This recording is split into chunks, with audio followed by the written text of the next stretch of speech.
Welcome to Otterbein University's online training for creating an electronic purchase order. For more information on using electronic purchase orders, contact the Budget Office. Start by logging into Self-Service Banner and clicking on Finance. Then click Purchase Order. If you have an existing template, you may select it from the drop-down. Otherwise, begin by completing the fields on the form. The transaction, purchase order, and delivery dates all default to today's date. Make any changes as appropriate. When your purchase order is complete, it will be routed for approval. If it is close to the end of the month, we suggest changing the transaction date to be the following month. This will allow more time for approvals to be complete, and it will eliminate potential problems with accounting processes. Today is September 9th, and I have plenty of time for my PO to be routed and approved, so I will leave the transaction date as is. The delivery date should typically be modified to be 1 month after the transaction date, unless you have a more accurate date to enter. I'll change this date to be October 7th. The buyer code is dependent on the division you report to. Academic Affairs is AA, Business Affairs is BA, Student Affairs is SA, Information Technology is ITS, Institutional Advancement is IA, Enrollment Management is ENR, and the President's Office is PRES. My example will be for a purchase order to the Chemistry Department, so I will enter AA for Academic Affairs. If you know the vendor ID, you can enter it here. Otherwise, we will need to use the search engine located at the bottom of the form. If you scroll down, you will see this section titled Code Lookup. This is a valuable tool that we will use multiple times to help us determine the appropriate information for the completion of our PO. We are currently trying to find the ID number for a vendor, so under Type, I will select Vendor. Under the Title criteria, enter a %, which will serve as a wildcard, then enter the name of the vendor followed by another %. I am going to look for Dell, so I will enter %Dell %. The system is capital sensitive, so please be sure to capitalize the first letter of each word. I will execute the query to see the results. I am now back at the top of my form, and I can see the results of my query followed by the form I was beginning to enter. I will review the results and locate the correct ID number. Use the copy feature and save the ID number. I'll scroll down until I can find the vendor ID field on the form, and I will paste the ID into the field. I can click Vendor Validate. We are now back at the top of our form, and a few error messages have popped up. Some of the errors refer to fields that we haven't completed yet, so for the moment I'm going to ignore these errors. I'll continue filling out my form, and when I am done, I can review any errors that may still remain. So let's scroll back down to the vendor field, which is where we were. We can see here now that the vendor name has been populated. We can feel confident that the system has located the correct vendor. In most cases, the address type and address sequence will also be populated. If it is not, please enter address type BU and sequence 1. Click Vendor Validate again, and as we scroll down, we can see that the address has been populated. Some companies have multiple addresses. If the address displayed is not the address from your quote, change the sequence to number 2 and click Validate again. Continue increasing sequence numbers until you locate the correct address. If the address is not located in the system, please contact the Accounts Payable team. If you have an existing vendor contact, name and email, please enter it here. Otherwise, these fields can be skipped. Our contact is Sean Smith at smith@dell.com. Our next set of fields is the requester name and email. This defaults to the person entering the data. You can change this as appropriate. For our purposes today, I will leave my information in here. You can skip phone and fax unless you want to provide that information to the vendor. The chart of accounts will default to O, and there is no need to make any changes. An organization number is required to be entered. This is not used for cost allocation. It is just a reference field for the system. If you do not know your organization or department number, skip this field for the moment, and we will come back and enter it later. Let's move on to the ship code. The default ship code for the university is 1. That is spelled out ONE. There are other ship codes available. If you want your purchase to be delivered to a specific location, you can use the code lookup search engine below to locate available options. Scroll down to the search engine. Change the type to be ship. Within the title criteria, just enter a wildcard, which is a %.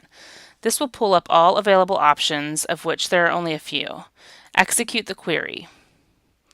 We are now at the top of the form viewing the results of our query.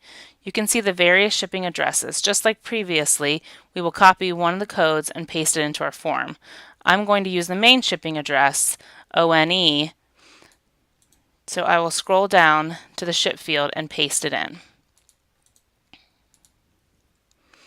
Under the comments field, you can enter a short description of the order. There is a limited number of characters. I will enter books for chemistry.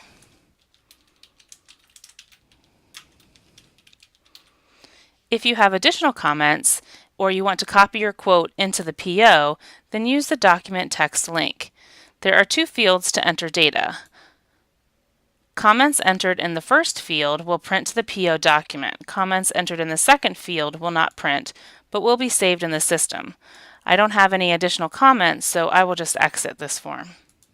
Now we're at the line item informational fields. Enter the appropriate information for each type of product. If you know your commodity code, enter it here, or else you can use the code lookup search engine below. I know my commodity code, so I will enter it here. It's book/subscription. Click Commodity Validate to make sure I entered it correctly. Scroll back down on the form to the field where we were, and you can see that it defaulted a commodity code description, so we know that the system has recognized and accepted the commodity code. We can modify the description as we see fit. I'm going to provide the title of the book that we purchased, which is Intro to Chem.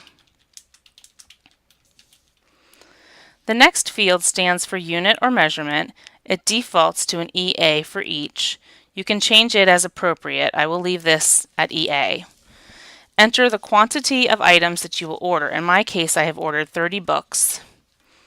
The unit price will be $68 per book. And at this time, there's no need to use the discount or additional amount fields. If we had additional items to include on the PO, we could continue to enter them here. I have no additional items, but I do have shipping costs that I need to account for. The commodity code is ship, so I will enter it here and once again click Commodity Validate. I will return to the field. I have no reason to change the description. I will enter 1 for the quantity, and my shipping total is $15. Click Commodity Validate once you are done. When we return back down to our fields, we will see that the Calculate Commodity Amounts table has populated, and we can see line 1 totals $2,040 and line 2 equals $15. Now we can come to our last section on the form where we will enter our index and accounting information. This information will be used for cost allocation. The table will default to % allocation. Please change it to dollar if you want to allocate to different indexes by the dollar amount. The chart will always be a capital O. Enter the index as appropriate. I am actually going to split my allocation between both chemistry and academic affairs. So I will enter an O and Chem on one line and O and AAFF on line 2. Click Validate and scroll back towards the bottom of the form. The validation has now removed the code I used for the index and replaces it with the appropriate fund, org, and program code. Now I only need to enter an account number. Again, you could use the search engine to locate an account number if you do not know it. I happen to know my account number, so I'm going to enter 720030 for both lines.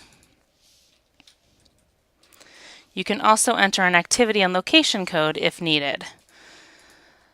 The final field, accounting, should indicate the dollar amount you want allocated to each index. We will charge $2,000 to the chemistry line and $55 to the academic affairs line. We are now at the bottom of the form. There are 3 buttons for you to use. You can click Validate at any time to run the validation process and verify the information you are entering is correct. You can also use the Save in Process button at any time to save the document without submitting it. And the Complete button can be clicked only when you are done with your purchase order and ready to submit the document for approval. Let's click Validate one more time to check for any errors. You can see that I have two. The first is a yellow warning. These are informational and will not stop the completion process. In this case, it is letting me know that the contact for my vendor does not match what's in the system. That is okay with me. The next warning is a red warning, and I must fix this error. It is telling me that I forgot to enter information in the organization field. This is the field I said we would come back to, but I forgot, so let's go correct that error. I am first going to scroll all the way down to the Index and Accounting Information section at the bottom. When I entered this information and clicked Validate, the system removed the index but populated the fund, org, and program information. The organization number here is the same number I want to use in the field above. I'm going to copy the organization number from the first line because that was the number for chemistry. Now I will scroll up to where it was asking for organization number, and I can paste this number into the field. That should resolve all of my errors, but let's click Validate one more time to make sure. I now see a green check mark that indicates I have no errors. Now we can scroll down and click the Complete button. The purchase order has been completed and will now be routed for approval. The PO number is provided for your convenience. Once the approval process is complete, an electronic purchase order will be emailed to the creator. This concludes our training. For additional assistance with electronic purchase orders, contact the Budget Office.